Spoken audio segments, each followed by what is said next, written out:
चुड़ैल। राज उसकी आंखों में देखता व्यंग्य से मुस्कुराया। यश उसे सिर्फ घूर कर रह गया। इन दिनों उसकी हालत ऐसी ही हो गई थी। जब उसे राज की किसी बात के जवाब में कुछ नहीं कहना होता था तो वो बस उसे घूर कर रह जाता था। वो कुछ रुक कर बोला, मैं सोच रहा हूं कि निकल ही लूं, बारिश तो अब रुकी गई है। रास्ते बिल्कुल बेकार हो गए होंगे भाई, राज ने कहा। इन पुलिस वालों पर भी न जाने क्या बीती हो, अभी गांव पहुंचे भी होंगे कि नहीं। वो जवाब देते हुए खिड़की की तरफ गया। खिड़की खोलकर उसने बाहर देखा। ओहो, उसके मुंह से निकला, बादल तो अब छटने लगे हैं, लेकिन रास्ते तो अब भी खराब ही होंगे। अगर कल सूरज निकल आए और तेज धूप पड़े तो रास्ते कुछ ठीक हो सकते हैं। हाँ, अगर कल सूरज निकल आया और दोपहर तक धूप रही तो मैं निकल ही जाऊंगा, यश ने कहा। मैं तो रुकूंगा, निशा से अब तक तन्हाई में बात करने का मौका ही नहीं मिला, राज ने चहक कर कहा। यश इस पर चुप रहा। राज खिड़की बंद करके लौटा और बिस्तर की तरफ बढ़ा। 10 तो बज ही चुके हैं, अब सोया जाए। निशा तो लौटी नहीं है अब तक। अगर अपने कमरे में भी जाती तो पता चल जाता। उसकी सैंडल की खटखट साफ सुनाई देती है। यश सिर्फ सिर हिलाकर रह गया। राज ने चादर ओढ़ ली। कुछ देर बाद उसने भी राज के बराबर लेटकर चादर तो ओढ़ ली, मगर उसकी नींद तो उड़ ही गई थी। 12 बजे के करीब निशा के सैंडलों की आवाज सुनाई दी, जो दरवाजे पर आकर रुकी थी। हल्की सी दस्तक देकर निशा ने बाहर से ही पूछा, सोए तो नहीं हो अभी तुम लोग? राज सो चुका था। यश ने भी कोई जवाब नहीं दिया। सैंडलों की खटखट आगे बढ़ गई। न जाने कितना समय गुजरा था कि यश पर भी नींद ने हमला किया, लेकिन फिर अचानक उसने चौंक कर पूरी तरह से आंखें खोल दी। उसे कुछ आहट महसूस हुई थी। वो जल्दी से उठ बैठा। वो कदमों की चाप थी जो दूर होती जा रही थी। निशा होती तो खटखट की आवाज होती। यश बड़ी फुर्ती से उठा और नंगे पैर ही दरवाजे की तरफ बढ़ा। दरवाजा खोलने में भी उसने बहुत सावधानी बरती थी। उसने बाहर झांका, कोई दिखाई नहीं दिया। कोई गुजरा तो है, यश खुद में बड़बड़ाया। फिर वो कमरे से निकलकर कॉरिडोर की एक तरफ बढ़ा। वो नंगे पैर होने के बावजूद इतना दबे कदमों चल रहा था कि जरा भी आहट ना हो, लेकिन बढ़ा तो वो तेजी से ही था। वो वहां तक पहुंच गया जहां सीढ़ियां थी। अब उसने फिर कदमों की चाप सुनी। कोई सीढ़ियों से उतरकर नीचे जा चुका था।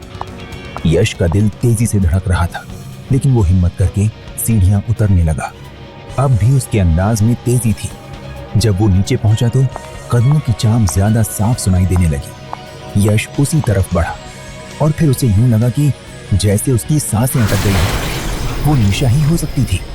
उसके सुनहरे बाल बिखरे हुए थे, जबकि आमतौर पर वो बाल समेट करके ही रखती थी। वो काले रंग का इतना लंबा लबादा पहने हुए थी कि उसके पैर नहीं दिखाई दे रहे थे। चलने का अंदाज भी कुछ ऐसा था जैसे स्लो मोशन में चल रही हो। तेजू बाबा ने उस रात कई कमरों की लाइट ऑन रखी थी, जिसकी थोड़ी सी रोशनी में वो देख सकता था।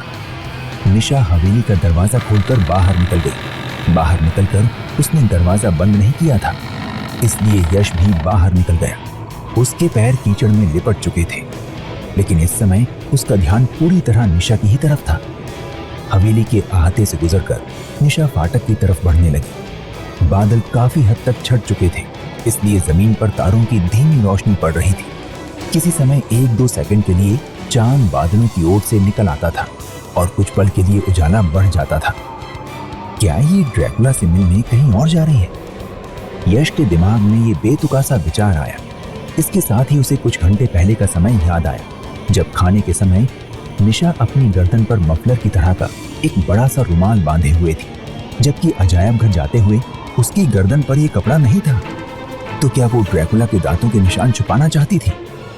इस विचार से उसका दिमाग कुछ भटका ही था कि निशा उसकी नजरों से ओझल हो गई। यश ने तेजी से इधर उधर देखा, लेकिन वो नजर नहीं आई। उसका पीछा करते हुए यश हवेली से कोई 1.5-2 फरलांग दूर निकल आया था। निशान दिखाई नहीं दिए तो वो मजबूरन हवेली की तरफ वापस चल पड़ा। उसके दिमाग में वही सवाल सिर उठा रहा था कि क्या वो ड्रैकुला से मिलने गई है, लेकिन कहीं और क्यों? उसने खुद से ही जिरह की, वो ड्रैकुला से अजायब घर में भी तो मिल सकती है। उस समय वो गई भी थी वहां। अचानक वो चौंक कर रुक गया। कुछ दूरी पर झाड़ियों में उसे कुछ सरसराहट सी महसूस हुई थी। ऐसा लगा जैसे कोई हो वहां। वो रुककर गौर से झाड़ियों की तरफ देखने लगा।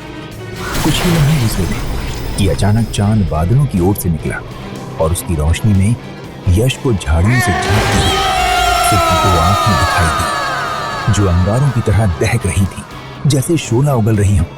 उन आंखों में बेपनाह नफरत भी झलक रही थी, जिसे अच्छी तरह महसूस किया जा सकता था।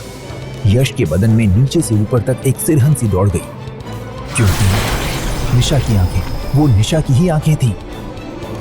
क्या होता है आगे सुनते रहिए सिर्फ ऑडिटेल्स पर।